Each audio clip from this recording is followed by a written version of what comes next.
All right, how's everybody doing today? Thank you for joining us for another episode of the Premier Esports Academy web series. My name is Dan Himmelstein, founder and brain coach of Premier Esports Academy. And this week we're going to be doing a little special episode. I apologize for the delay for those people who have been keeping up on a weekly basis.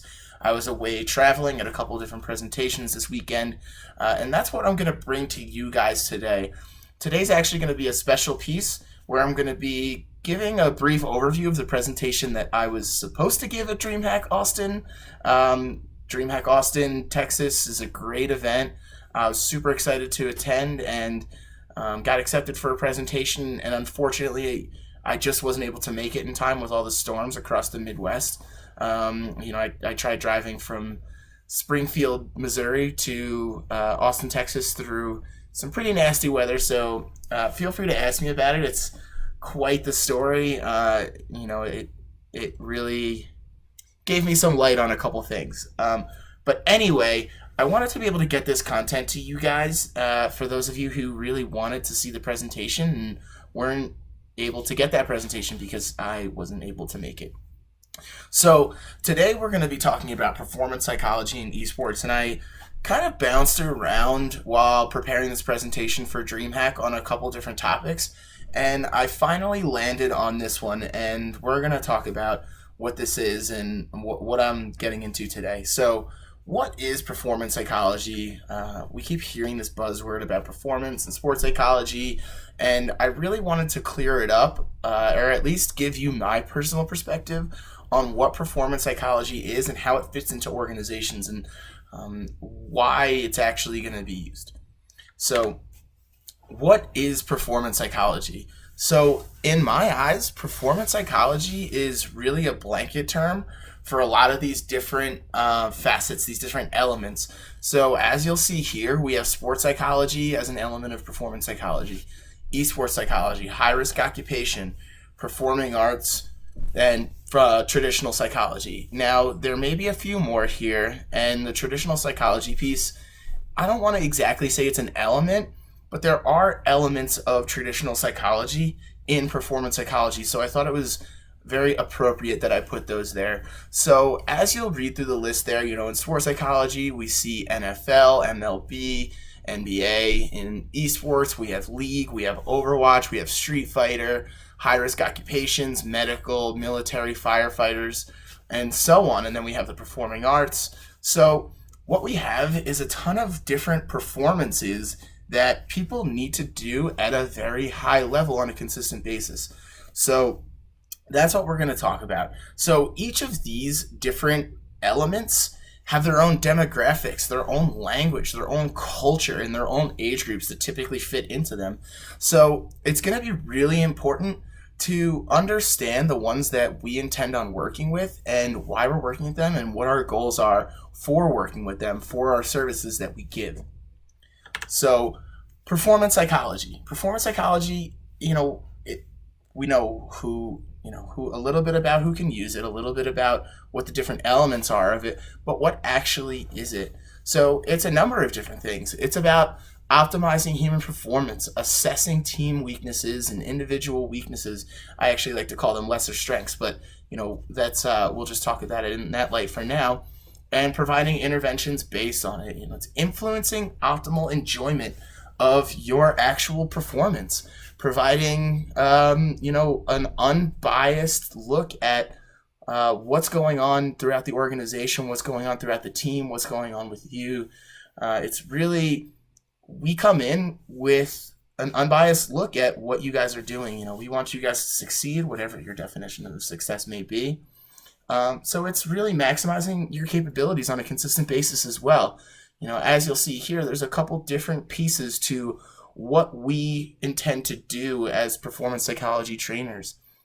So, making sure that if you are looking into these types of services, knowing what you guys want out of these services helps us guide what we want to do in terms of what we want to do with when working with you.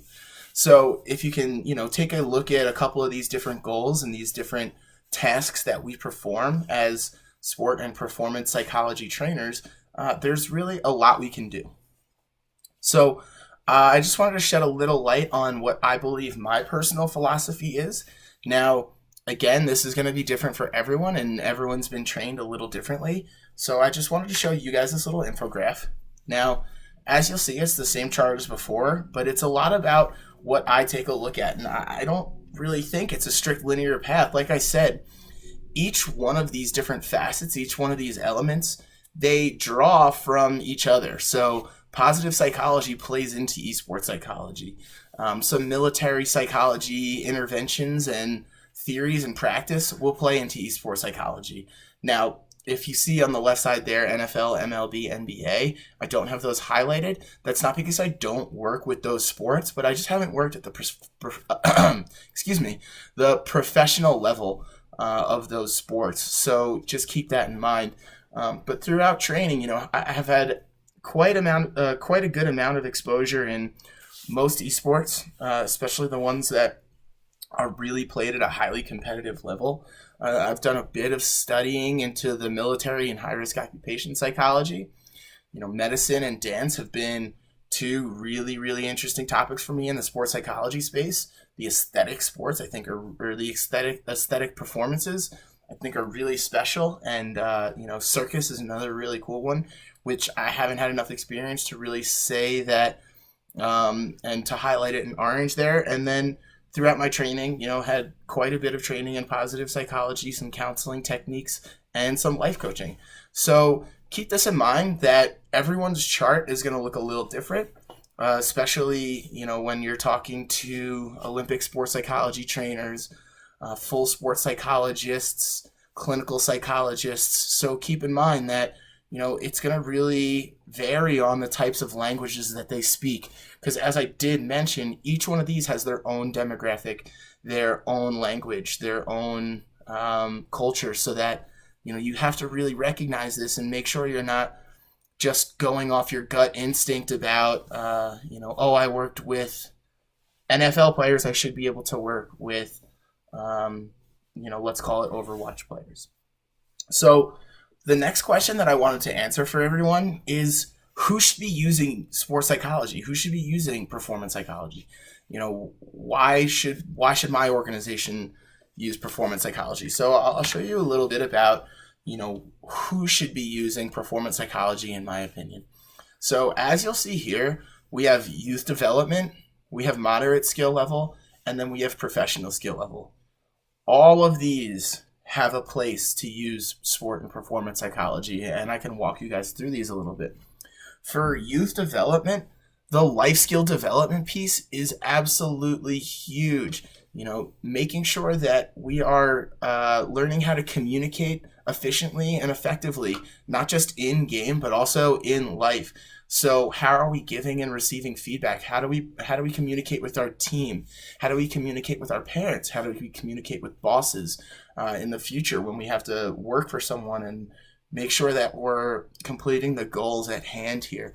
So that's going to be really, really important for youth to learn and to pick up. Now, when you think about the recruitment process, if you're able to tell a college or a professional organization that you've had these types of services, in my opinion, they're going to be more likely to pick you up, and they're going to be more likely to give you a little leeway on your mechanical and your strategy skills, because that stuff, it's easy to train. But oftentimes character and these essential life skills aren't so easy to train. So here's the moderate skill level. I think the moderate skill level probably has the most to gain from this type of training, especially if you're looking to go professional. A lot of these services, they help you improve efficiently and perform consistently. If you're improving faster than your competition, your odds of excelling and reaching those goals that you want to reach are going to be exponentially better. Inefficient improvement, I don't think I have to explain to you guys that inefficient improvement, will take much longer to get to a set level, especially at that high professional level. So if you're taking all the steps to improve efficiently, to learn the appropriate mental skills necessary for high level performance, you're going to be at an advantageous spot. So When I'm talking about moderate skill level, I'm thinking amateurs who are actively participating in tournaments. I'm thinking colleges who are really looking to take over the college scene, whether that be ULOL, NACE, or any of the other esports college organizations out there. I think that's going to be a really, really good way to excel through those ranks and to potentially get picked up by professional organizations as well. Now, for the professionals, I have a lot of players just saying that, oh, I've learned a lot of this stuff. I know how to communicate. I know how to remain confident. I don't get anxious. Well, that is true and all, and there are those players out there who are just totally, they have what it takes, and I'm not willing to say that those players don't exist. However, what we see in the professional scene is a lot of fluctuations. We don't see the same teams just totally dominating year after year unless you're like the SK or anything like that. And, I think it's really important to make sure that we're figuring out how to perform consistently for the professionals so that we don't see these major fluctuations in skill. And we are assessing, team problems and making sure that we're managing team relationships. Or if you're in an individual esport, making sure that we are still looking at our areas for improvement, and we're still looking at, what are our strengths and how can we better utilize them. So there's a lot of work to be done at the professional level as well, especially when teams are forming. We often see teams who just form. Their values aren't set. Their culture isn't set yet, especially with roster swaps. Roster swapping often happens in esports. We'll see if that dies down a little bit, but I think for now that's here to stay for a little while. So making sure that we're managing all these different facets of the team. And, listen, these competitions, they build pressure every single time. Pressure's building. So it's always great to have that unbiased resource to at least talk to and to vent to if you need to, and to help manage those strong emotions that are associated with high-level performance. So how does this fit in? Where does a sport and performance psychology trainer fit in? People often ask me a lot of the time, well, what do you do and how does that fit into my organization? We already have a coach, we have analysts, we're doing all this stuff. Where do you come in? So this is my look at how a professional organization can actually integrate sport and performance psychology. So at the top, you'll see there the mental and strategy. That's a lot of what a head coach does. They're going to be managing that big picture, that high level stuff that I'm not fit to manage. I will never coach you guys on strategy. It's just not my cup of tea. You guys would probably beat me at every game we would play. What is it? What we do is we are influencing high-level human performance, optimal mental performance. So that's confidence, that's anxiety management, emotional regulation, making sure that we're managing our self-talk, imagery. There's a number of different things that we do that don't relate to that mechanical and strategy piece. So for you head coaches out there who are potentially interested in sport and performance psychology, and just don't know how that would fit in, or for you general managers, team owners that are talking to your head coaches about sport and performance psychology, head coaches, I'm not out there for your job. I think that's very important to understand, because I get a lot of that. It's like, well, we have a head coach, what do we need you for? Well, we actually coach very different things, and when we work those together, that's going to really create that high level, consistent, optimal performance that we're looking for. Now, as you'll see here, I also have a physical training piece and an analytics piece. I think those are also super, super, super important. When the body's right, the mind's going to be right as well. So, and vice versa. When the mind is right, it's going to be easier to get the body right.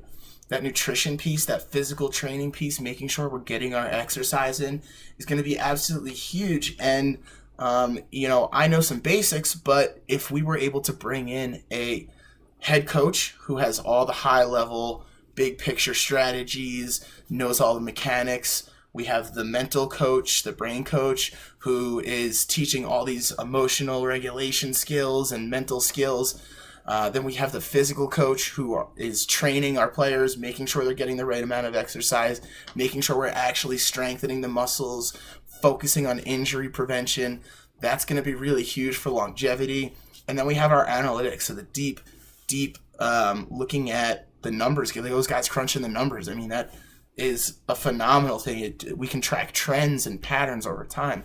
So these 4 pieces right here, I think, are essential in building a really, really strong program. With these 4 pieces, I think that's going to really put your players in the best opportunity to succeed, whatever their definition of success is. So the next thing I want to talk about, and it's something that I think is very important to address, and it might be a little counterintuitive to the previous parts of the presentation, but I think it's essential for me to mention. So I've mentioned high-level performance probably 100 times throughout this presentation, but never really mentioned what high-level performance is, or, I mentioned a little bit how to get there, in terms of building those different pieces, those 4 different pieces. But what is high-level performance? So in reality, high-level performance probably looks a lot more like this than it does anything else. It's more of a hodgepodge of a lot of different elements that fall into practicing and training over the years that you do. So, I mean, we have mental skills there, we have education, we have nutrition, we have injury prevention, we have home life, we have life skills. So all of these have to be balanced, and they have to be developed over time, and they have to be trained. So making sure that we're addressing all of these different needs is going to be super difficult. So another part that performance psychology trainers can really do is making sure that we're managing as much of these different elements as possible, and making sure that we're looking for areas that need to be improved, that haven't been improved naturally over time through experience or through training. So, this just goes to say that high-level training is a dynamic process. It doesn't happen overnight. None of this does. Mental skills training with 1 or 2 sessions, you might get some results, but none of this is magic. It really has to be trained. You don't go to the gym and expect massive biceps the day after your first training session. And that goes to say with mechanics, it goes to say with mental skills, it goes to say with physical training. But making sure that we are training these different facets is going to be absolutely essential. So just in light of presentations, my contact information's up there. I think you guys can find it right here. Also, make sure you guys follow me on Twitter. My Twitter handle is on the bottom right hand of your screen. It is at @DHIMS_eSports. You can call me Dims as well. I think it's a pretty appropriate gamer tag. So make sure you also hit subscribe so you can see when new videos come out. And we will be seeing you next time. Thanks so much, guys.